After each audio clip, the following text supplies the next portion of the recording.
நாம் இன்றைக்கி சாராஸ் குக்கிங்கில் நெத்திலி கருவாடு தொக்கு செய்ய போகிறோம். வாங்க. ஆயில் சேர்த்துக்கலாம்.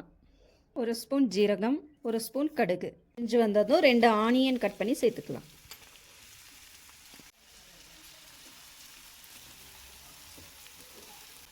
ரெண்டு கொத்து கருவேப்பிலை சேர்த்துக்கலாம். வெங்காயம் இந்த அளவுக்கு வதங்கி வந்தோடனே 2 தக்காளி சேர்த்துக்கலாம் கட் பண்ணி.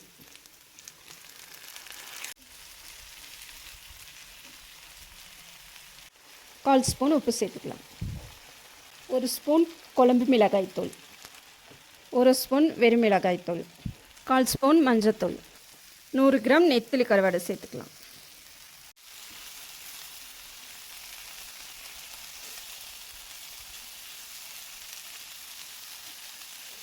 ஒரு டம்ளர் தண்ணீர் சேர்த்துக்கலாம்.